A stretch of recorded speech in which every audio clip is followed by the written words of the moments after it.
All right, today we're diving into a really classic moral tale about a potter named Ramu. It's a story all about integrity, the power of kindness, and it asks a big question. Are we really in control of our own destiny? Let's break it down. And this right here, this is the question that sits at the absolute heart of the story. I mean, it sounds so simple, doesn't it? A piece of bread. But you're about to see how one tiny, simple act of generosity can set off a chain reaction that completely flips someone's life upside down. It's pretty incredible. Okay, so first things first, let's meet our main character. His name is Ramu, and he's this incredibly talented potter from a little village called Chandanpur. But here's the thing, even with all that skill, he's just stuck, completely trapped in a life of poverty. And this slide really lays it all out. On one hand, you've got his reality, just endless, backbreaking work for this awful merchant, Bhairav Seth. I mean, the pay is so bad he can't even buy medicine for his own mom. But on the other side, there's his dream, right? A dream of dignity, of fair work. And his wife, Komal, she sees his talent. She's the one pushing him, saying, "You can do this. Start your own business." So, Ramu finally does it. He works up the courage and quits. And the confrontation? It's just brutal.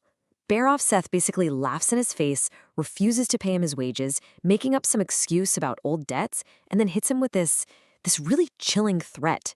Talk about high stakes. Ramu walks out of there with literally nothing to his name except his own determination. All right, so with his family backing him up, Ramu gets to work. He makes his own set of pots and takes them to the village market.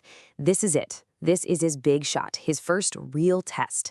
And you can just imagine what he's feeling. A mix of real hope, but also, a ton of fear. And the reaction from the market? Whoa. It is swift and it is not kind. The villagers just tear his work to shreds. They're saying the pots are too light, the color's dull, they're not shiny like Bhairav's, and the price? Way too high. It's just a complete and utter public humiliation.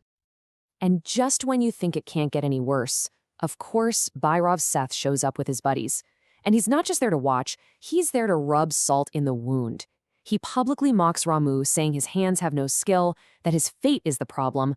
Wow, what a low blow. Ramu is just left there, absolutely crushed. So this is a real turning point, It raises this super important question.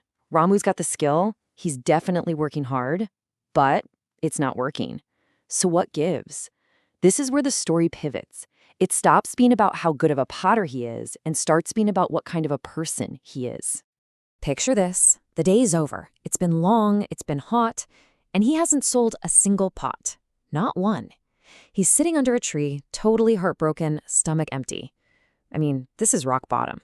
And it's right here, in this moment of total despair, that everything is about to change. So while he's sitting there, this beautiful, calm, white cow just wanders up to him and Ramu. Even though he's starving and has nothing but 2 dry rotis and an onion, he doesn't even hesitate. He shares his food with the cow. It's just this incredibly simple, selfless act, but it says everything about his character. And his kindness doesn't just stop with the cow. A little later, he sees Bhairav's goons beating up an old man just for accidentally breaking a few pots. And what does Ramu do? He jumps right in. He stands up to this powerful, cruel merchant, basically telling him that being human matters more than a few pots. He's putting himself on the line, risking everything just to do the right thing. So after all this chaos, Ramu spots that same white cow again, and this time he decides to follow it. He doesn't really know why, it's just this gut feeling, He follows it deep into the forest. And this, my friends, is where things get a little magical. And while he's walking through the forest, who does he come across? An old woman struggling with a huge bundle of wood. And, true to form, Ramu rushes over to help. He carries her firewood all the way back to her tiny hut, and when he gets there, you guessed it, there's the white cow, just chilling peacefully. It turns out, the cow belongs to the old woman, and because Ramu was so kind, she decides to give him a reward. She tells him about a secret spot in the forest where he can find a special sacred clay. It's called Devi Mati, or goddess soil, and this is not your average clay, folks. It's said to be divine, blessed. And this is it. This is the absolute core message of the whole story. The old woman tells him, "Look, I'm not rewarding you for being a good potter. I'm rewarding you because you gave my cow, Gauri, your last piece of food when you had nothing for yourself. It's his intention, his pure-hearted kindness that has the power to change his fate. Chills. So, armed with this magical clay, Ramu goes back to the market, but this time is different. The pots he's made from the Devi Mati are, well, they're breathtaking. They're super light but also incredibly strong, and the colors are just stunning. The villagers have never seen anything like it. And here's the genius move. Not only is his product way, way better than Pyre of Seth's, he's selling it for less. A superior product at a cheaper price?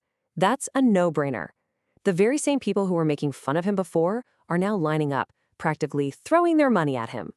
From that point on, his success just explodes. I mean, it's immediate. He sells out completely on the very first day. He smartly reinvests the money, improves his tools, and before you know it, he's opened a real shop for his family. And his reputation? It just spreads like wildfire to all the nearby villages, not just for his amazing pots, but for being an honest, good man. And so we get this perfect final scene, a complete reversal of fortunes. Ramu's business is booming, while Bhairav Seth's is crumbling. Why? Because all his customers left him for Ramu. When they have one last face-to-face, Bhairav is totally humbled. He's been defeated not by some clever trick, but just by simple, honest-to-goodness hard work and integrity. So, we're back where we started, but with a whole new perspective. The story really hammers home this idea that, yeah, skill is great, hard work is crucial, but real, lasting success, that's built on the foundation of your character. It leaves you with this really powerful thought to chew on. In a world that's so often about money and power, maybe, just maybe, kindness is the most valuable thing we have.